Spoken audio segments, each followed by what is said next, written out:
माँ होकर माँ की ममता पहचान नहीं पाई। 2 दिन से शिवम को बुखार था, और जब बच्चों की तबीयत खराब होती है तो उनको बस माँ चाहिए होती है। उनको माँ की गोद के सिवा कुछ अच्छा नहीं लगता। रश्मि 2 दिन से सोनू को लेकर परेशान थी। आज सुबह से पति शेखर को भी बुखार था। रश्मि अपने कमरे में बेटे सोनू को लेकर बैठी थी। सासू माँ की आवाज़ आई, बहू, ओ बहू, कहाँ चली गई? सास परमीला जी ने छत से आवाज़ लगाई।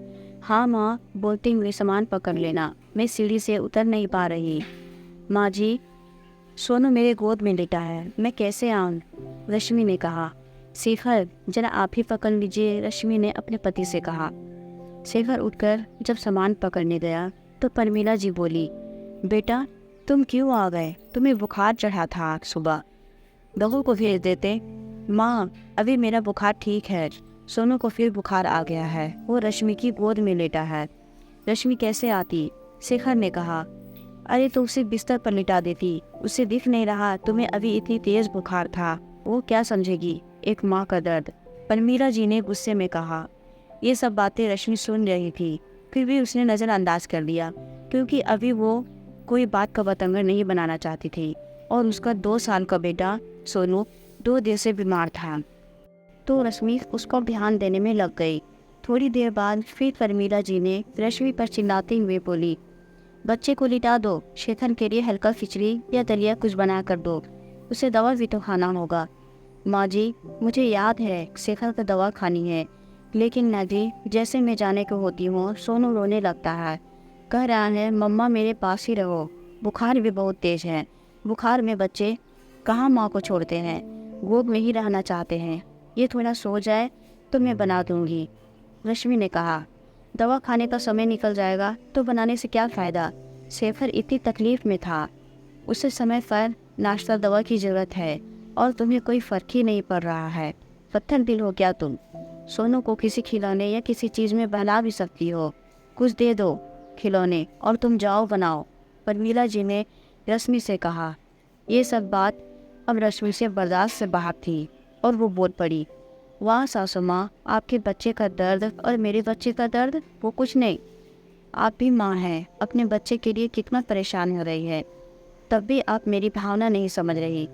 शेखर तो बड़े हैं, वो तो थोड़ी तकलीफ बर्दाश्त कर भी सकते हैं, लेकिन सोनू तो बच्चा है, उसे तो अभी ठीक से बोलना तक नहीं आता। मेरे 2 साल के बेटे को बुखार इतनी तेज़ है, वो इतनी तकलीफ में है, और मैं उसे यूं ही रोता हुआ छोड़कर आपके बेटे के लिए नाश्ता बनाने जाऊँ? पत्थर दिल तो आप हैं जो एक माँ होकर दूसरी माँ का दर्द नहीं समझ रही। आप भी तो शेखर के लिए कुछ बना सकती हैं, और नहीं बना सकती तो इंतज़ार कीजिए, कुछ आराम होगा, जब सोनू सो जाएगा तो बना दूंगी। रश्मि, ये क्या तरीका है माँ से बात करने का? उन्हें कितना ठेस पहुँचा होगा।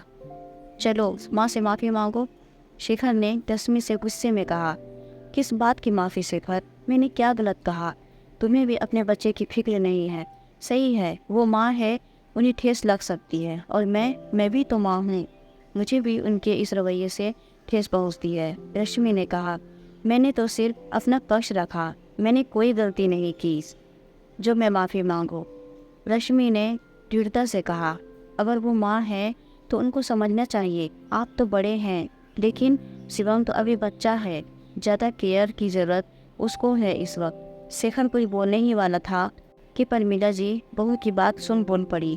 बहू सही कह रही है, मैं ही अपनी ममता में इतनी स्वार्थी हो गई कि उसकी ममता और उसके बेटे का दर्द ना समझ सकी।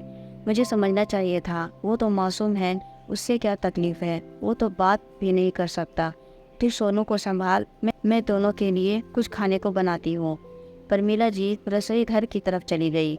दोस्तों, कभी कभी अपना पक्ष भी रखना जरूरी हो जाता है, नहीं तो सामने वाले की आंखों का पर्दा नहीं हटता, और ऐसे बड़े पर्दे को हटाना जरूरी होता है।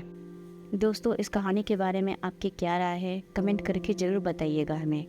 कहानी पसंद आई हो तो वीडियो को लाइक शेयर ज़रूर कीजिएगा, और हमारे चैनल पर अगर नए हो तो चैनल को सब्सक्राइब ज़रूर कीजिएगा। कहानी सुनने के लिए आपका बहुत बहुत धन्यवाद।